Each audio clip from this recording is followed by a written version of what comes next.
very, very warm welcome to all the attendees who are joining in, signing in right now. A very, very warm welcome to each and every one of you. This session is going to be extra super. So, based on our experience with the last session and our feedback, we'll have one solid speaker every session so that you can learn more. We have Dr. Parasuraman, who is with us, who has 40 plus years of experience in the field of education and research. Oh my God. I mean, I think my age is his experience. Okay. So he is the mentor at AIM, Parasuraman Center of Service Excellence, IFIM Business School. He's also the Pro-Chancellor of the Vijay Bhumi University.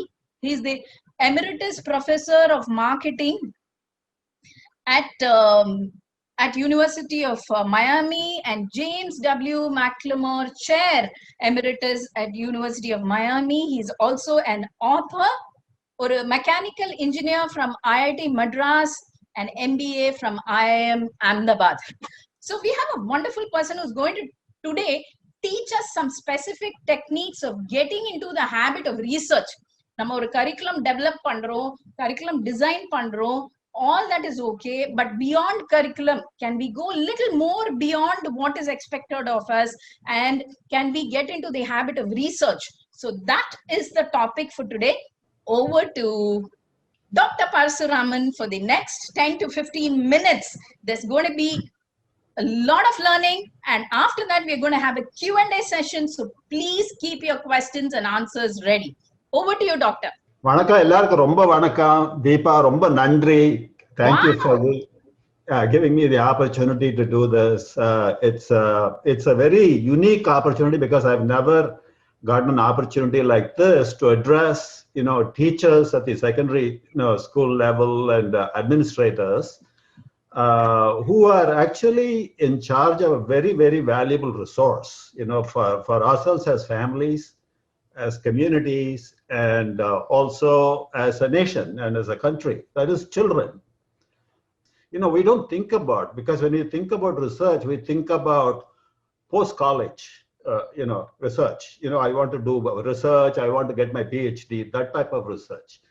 But in the audience, so I had a tough time deciding, what I should say, because all my research is about techniques and, about, areas of interest, topics of interest in my domain, which is actually customer service. So if somebody had Googled my name, as you suggested, they probably would have thought, service quality, customer service, and all that. Now, I'm not going to talk about any of that. That's what I'm typically used to talking about in a variety of audiences, but this is a very unique opportunity. So I'm doubly excited with this opportunity. So I'm not going to talk about research techniques. That's for another day. But I really like the title that you gave to the talk today also, Deepa. You said, how do you get into the habit of research? Getting into sort of like a research mindset as opposed to how to do research. Getting into a research mindset is very important, especially for this type of audience, because as you also touched on in the introduction, typically school teachers as well as administrators, they're given a certain curriculum, they're given subjects in which to kind of educate children, and they're given a template. You do this, you do that, these are the courses, these are the topics, and this is the lesson plan even. I don't know, sometimes maybe very detailed lesson plans. And teachers, bless their hearts, they also follow those. Now you have to break out of that mindset slightly. And how do you do that? And one of the key things that popped up in my mind is curiosity. So Deepa, you asked me to leave the audience at the end of my 15 minutes with 2 or 3 pointers. So I'm going to kind of summarize the pointers in terms of 3 C's. So audience, note panni vechukonga, 3 words I'll give you. Curiosity, number 1. Curiosity.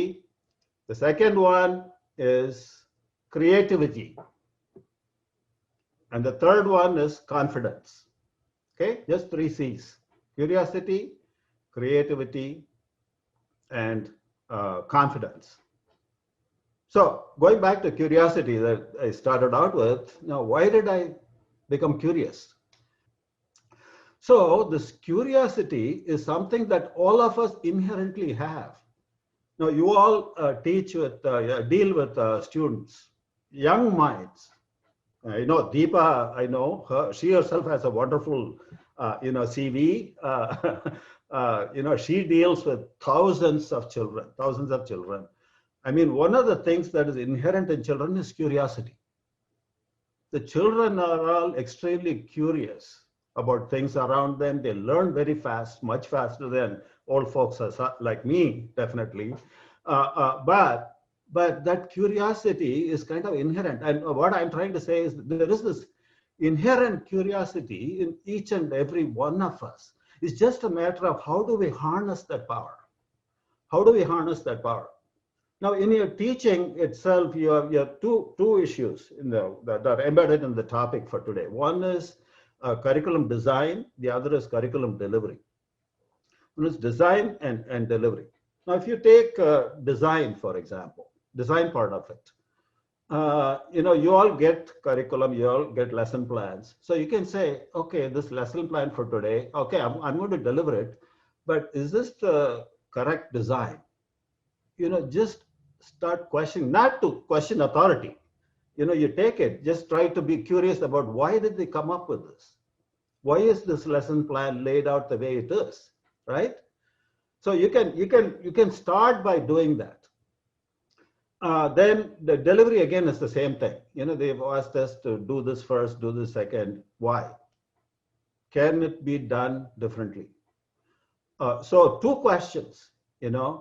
How was this designed and why? How and why? So get into the mindset of asking how and why in everything that you're exposed to. And we can be curious about a number of different things. But I'm saying, you channel your curiosity with respect to your domain, as Deepa was referring. Your domain is teaching, curriculum design, and delivery. So you be curious, regardless of what subject you're teaching. Just Google something if you are curious about it. So that'll get you into the curiosity mindset.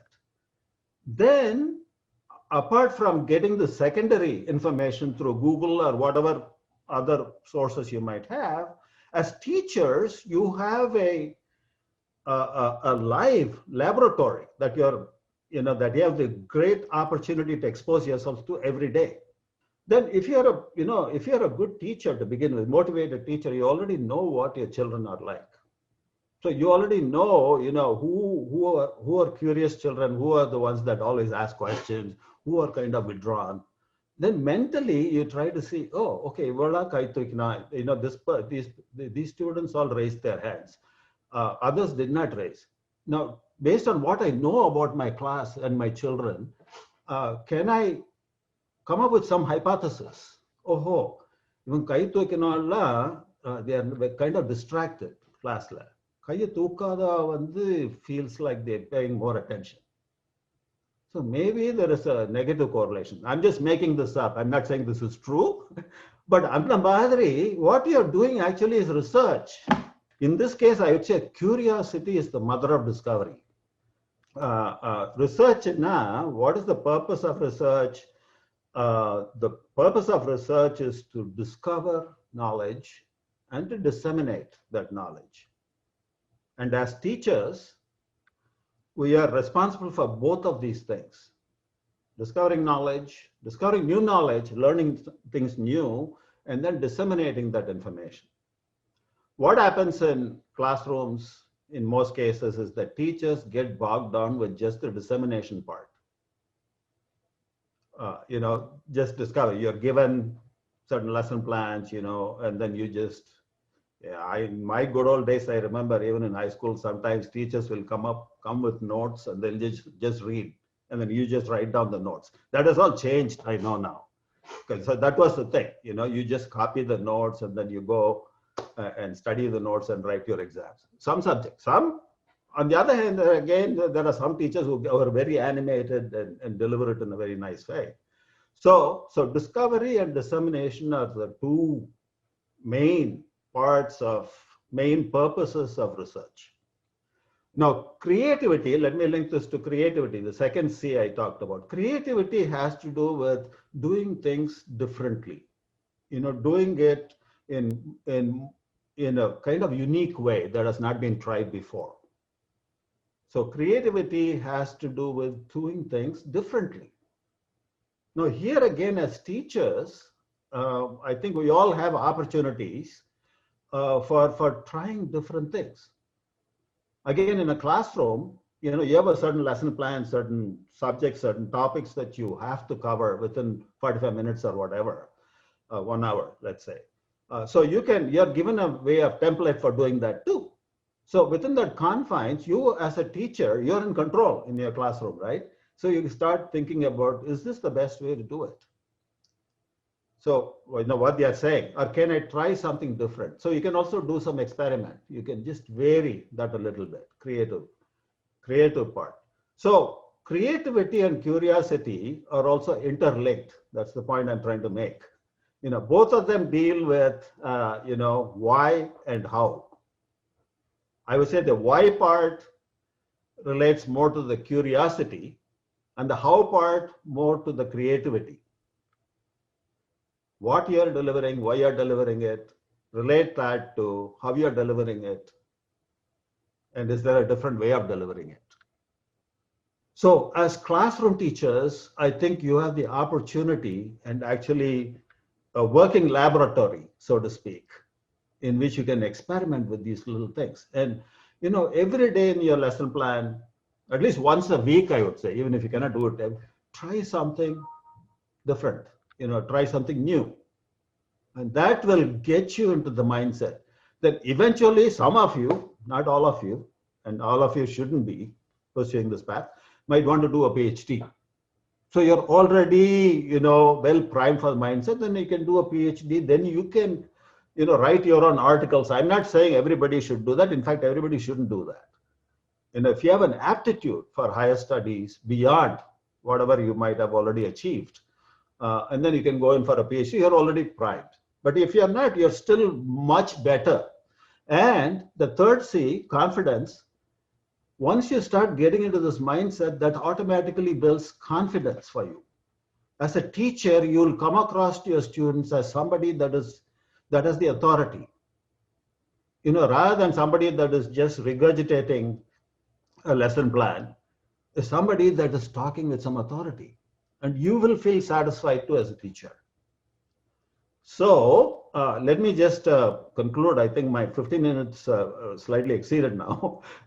But so just remember these three things, curiosity, creativity, which are both interlinked.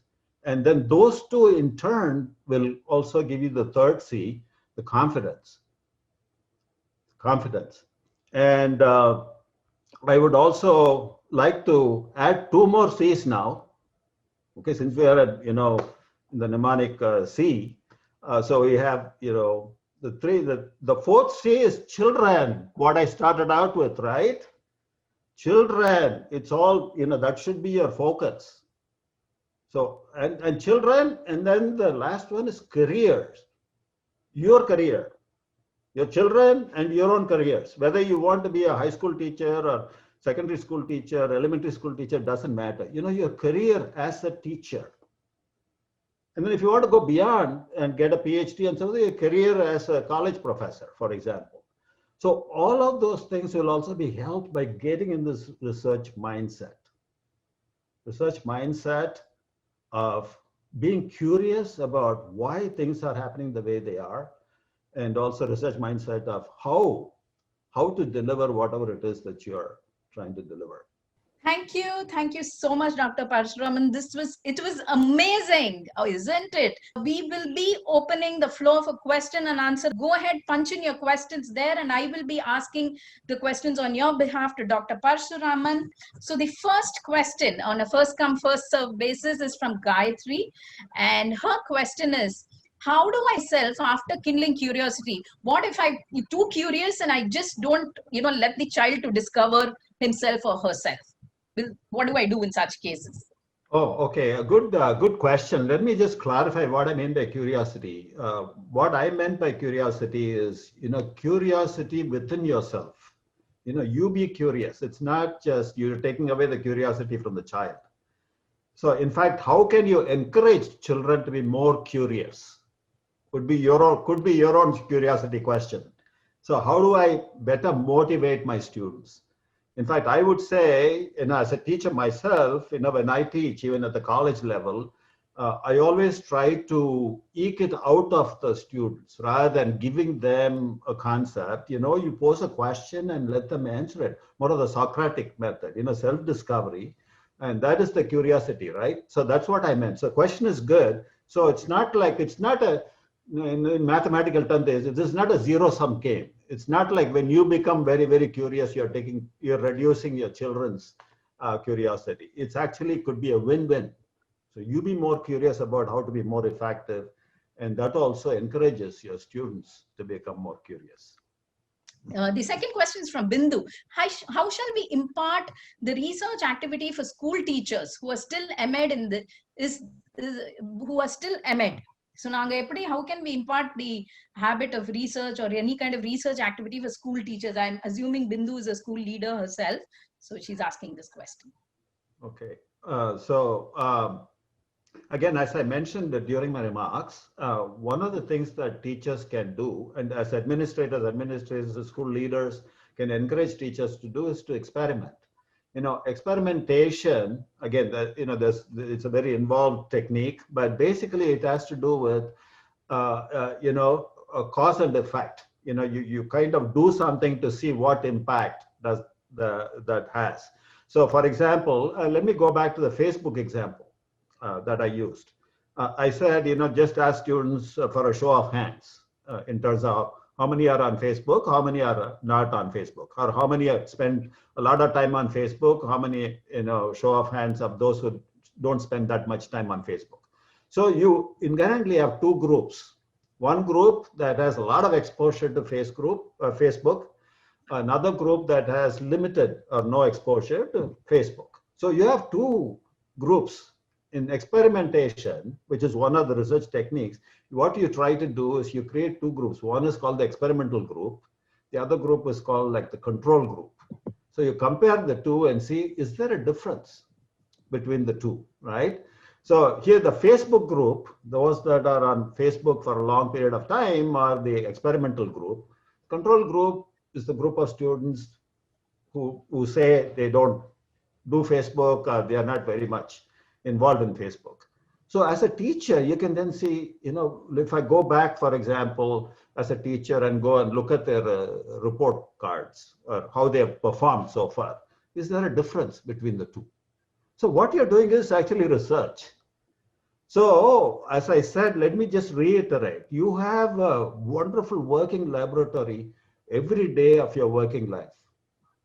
And children, so you can, again, using your creativity and curiosity, you try to design these experiments. That itself gets you into that research mindset. So if and when you want to go beyond school teaching into college teaching and higher levels of teaching, you're already primed for doing that. You already have some hypotheses about why things work, why things don't work. And that's the whole purpose of research, to discover new ways, new knowledge, right? So I would say just practice the curiosity and creativity and use the classroom as a laboratory to further enhance your research mindset and your research skills. There is one very valid question. I mean, the need of the hour question is either. How to create curiosity among students before an online session? Right now teachers are going through this real to virtual shift, and that's a huge challenge. So are there any ideas or tips that you can give to create curiosity before an online session? That's a question from Benicia. Okay, so very good question. let me kind of turn the tables and go back to what Deepa did at the beginning of this. This is also an online session, right? We are doing this virtually. I mean, it feels very natural now. More and more, I think virtual sessions are going to feel more natural. So why, how did we become more engaged in this virtual session? Deepa did a couple of things. She, pulled out 2 questions. I don't remember the questions now. She asked, I think, how many of you want to learn about research or something like that was the first, and then how many of you think you know a lot about research? I'm just paraphrasing. Those are the 2 questions. But then that actually got a lot of response. I was also watching, people clicking and so forth. So that, pre the virtual session, as teachers, again, I would say you can come up with, 2 or 3 questions like that, and then you assign that as homework, maybe. So, I mean, this is an excellent question that further reiterates the importance of being creative. How do you do the how part? How do you generate that enthusiasm, that involvement? So come up with some creative things. I'm not saying that you should necessarily do what Deepa did, but that's just one example. So you can, just think about it, and then you'll be able to come up with something of your own. And that will also further reiterate and reinforce your confidence.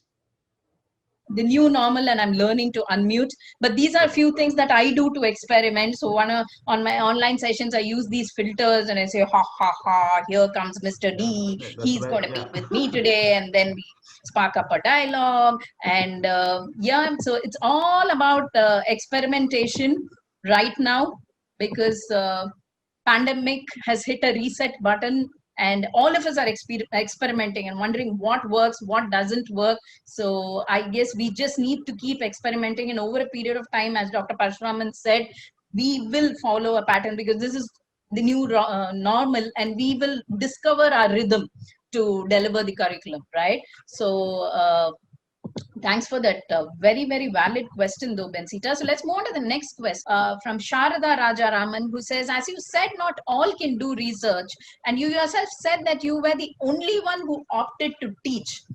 What is the different mindset you had?